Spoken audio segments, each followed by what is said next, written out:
It was a lovely sunny day with a good forecast, so I thought we'd have a go at filming a race in our streaker dinghy. Unfortunately, it didn't really go to plan, partly because it wasn't really a very good sail, for reasons that will become clear as you watch this, and partly because the tricky conditions made it hard for the fleet, and I happened to get it right, so I ended up miles ahead, so I couldn't film much. But anyway, you joined us at the start. The wind has been coming on and off. We were becalmed for a while, but although it's predominantly coming from the southwest, when the wind did fill in, it was more from the south. So I took my chance at the pin end of the line, getting a little less tide as it was at the start line, but with the more favoured wind position.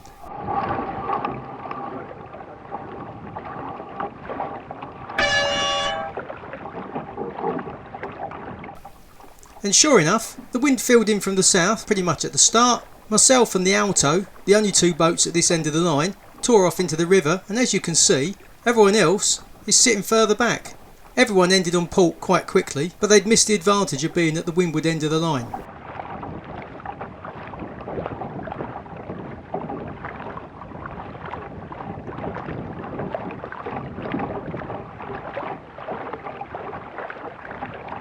Now, things are getting a bit tricky for me because the Alto is starting to roll over the top, so I'm looking for an opportunity to tack.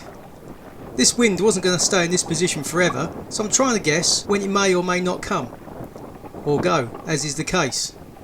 That big hole kind of told me something, so obviously after hanging around thinking is this going to stay, I decided to tack.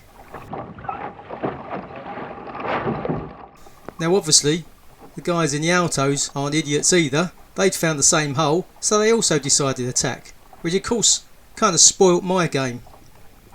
But by then, although the wind hadn't really gone back to where it wasn't as big a lift as that initial hole said, so I decided I'd rather be in clear air and tack back off again.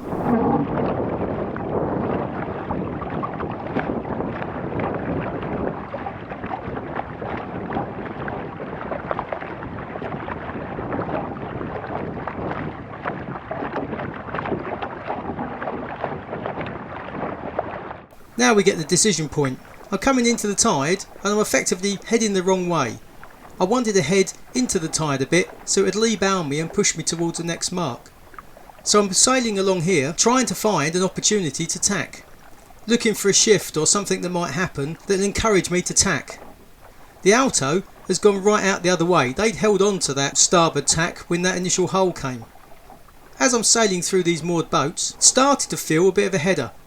Whether it really was a header or whether it was me sailing into the tide, I don't know. But as is the way, you get to the point, you think, I can't wait for this shift to come any longer, I'm going to just have to tack. So when there's a boat in front of you and nowhere to go, it seems like a good time to make that decision.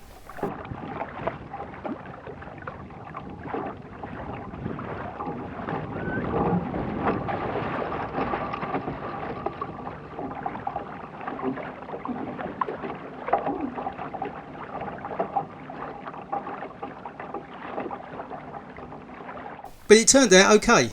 I came out on a reasonable lift, in a reasonable bit of pressure, and as you can see, the Altos had to do the same thing, coming the other way, and I'm in front. Now of course, the Alto is a much faster boat, but in these light tricky conditions, really the Streaker's racing it boat on boat.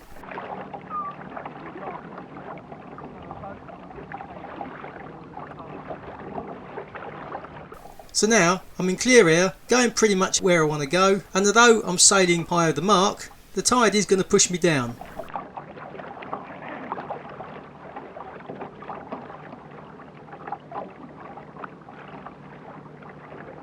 In some ways, the Alto's on the preferred tack at this point. They're sailing with the tide to get some apparent on it, and they'll tack to lee bow to come across. Of course, I again though are staying on the left. Like I say, when the new pressure comes in, it was coming in from the south, and I'm sailing this way thinking sooner or later this wind is going to switch back to the south more.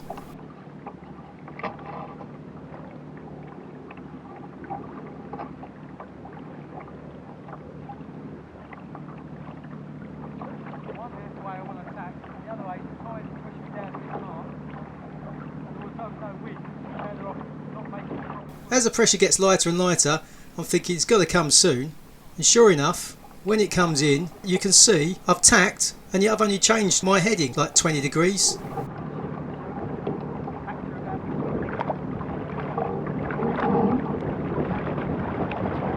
Now I'm heading straight to the mark, in a bit of pressure, picking up speed, looking good.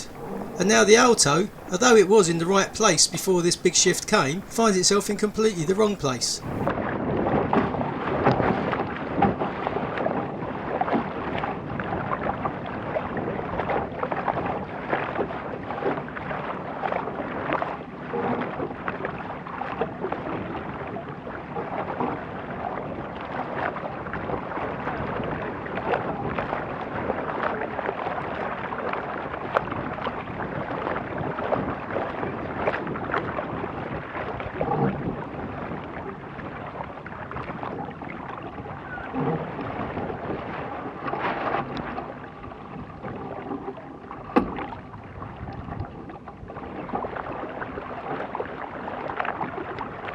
So the point, of course, of me talking about this is I've had a great start and it worked out really well for me, but I was trying to make a film about me sailing the Streaker and the fleet is nowhere to be seen. Being at the wrong end of the line at the start didn't help them, but of course it effectively put them out of phase with these shifts right from the off. So the difference between me and the Alto and the rest of the fleet just grew and grew and grew.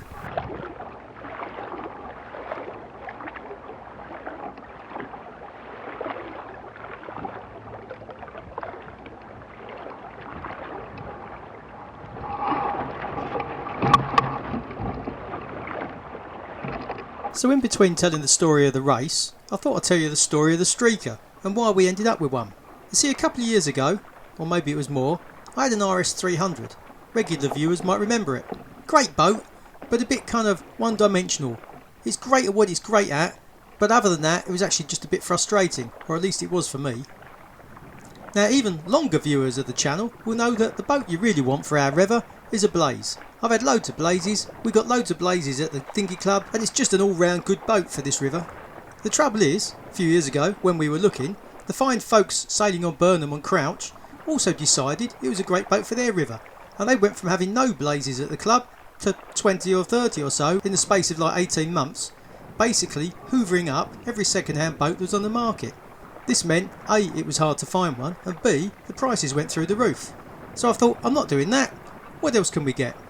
Well, the other one design single-handed class we have a lot at Wilsonians is the Streaker.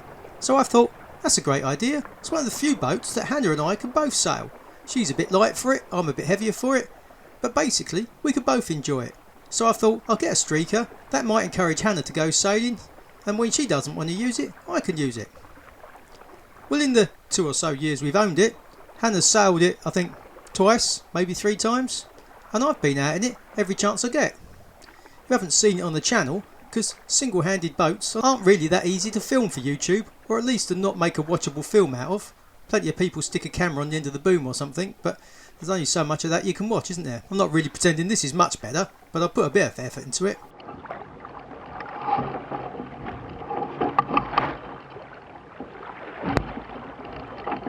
So you can probably tell by the way the water is starting to glass over and my very lacklustre approach to that jibe that the wind and my enthusiasm for this race are both starting to fade.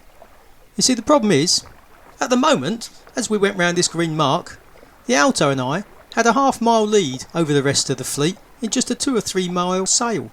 It was fantastic. But the next leg of the course, which would take us down to buoy 23, had no wind in it at all. It was mirror smooth.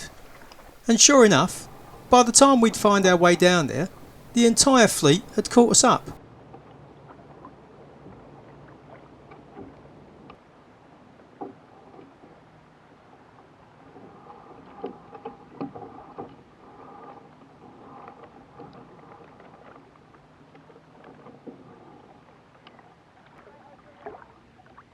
Yeah, but I can go through the creek to do that.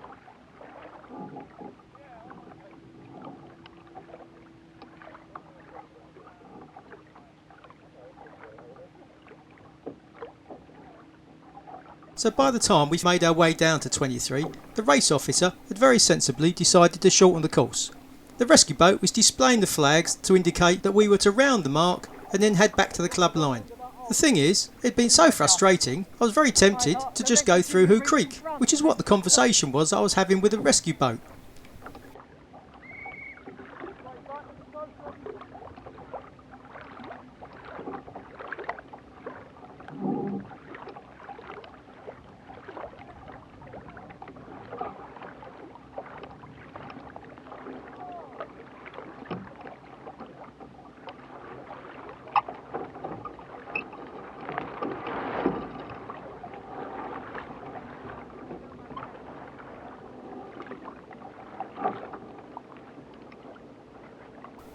Our club rules prohibit you taking the shortcut in a shortened race, but it was so frustrating it was very tempting to do so.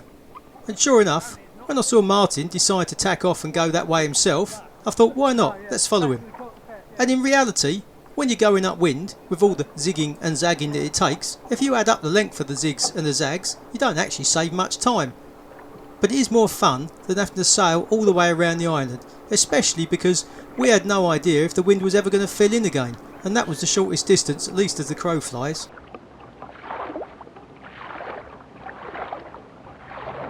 We're going back through the creek, Marty. Yeah, I'll come with you then.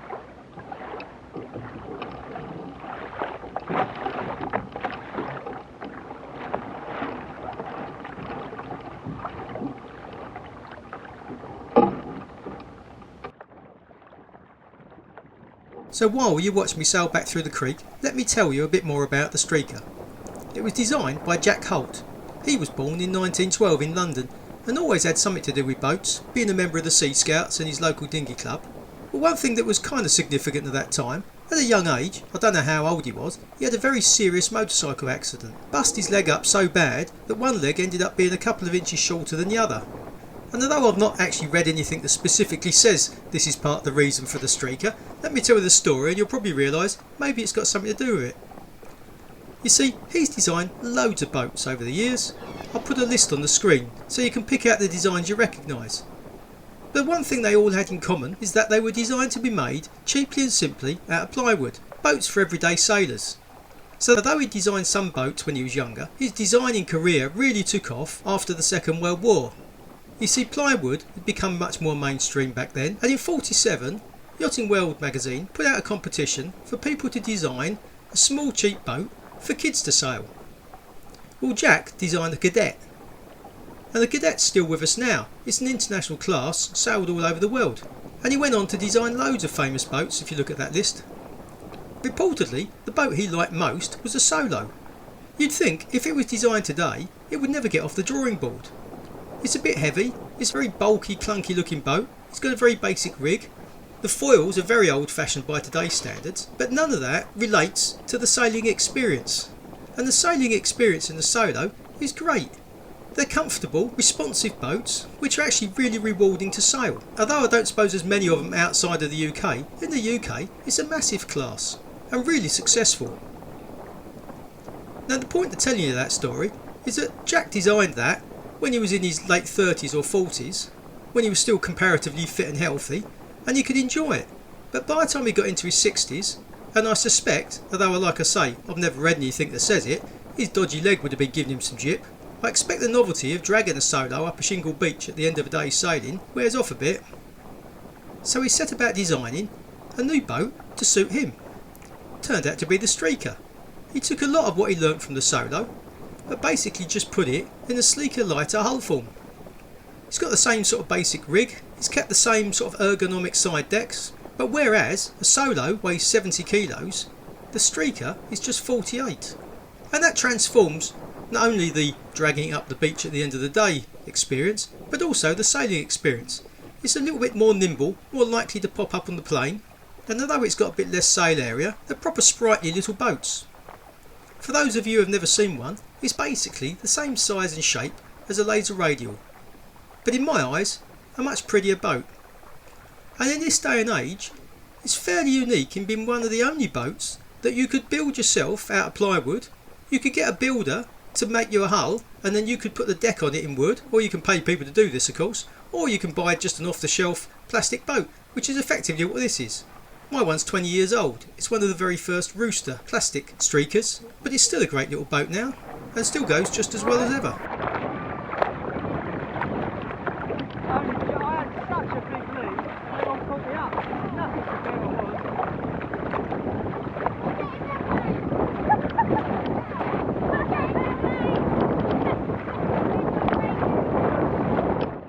Anyway, we're getting near the end now.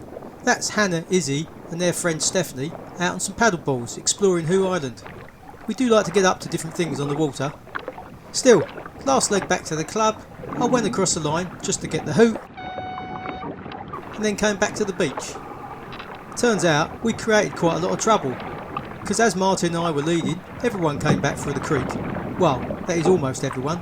So the race that had 20 people in it only had 3 finishers. But anyway, it was more of an adventure than a race.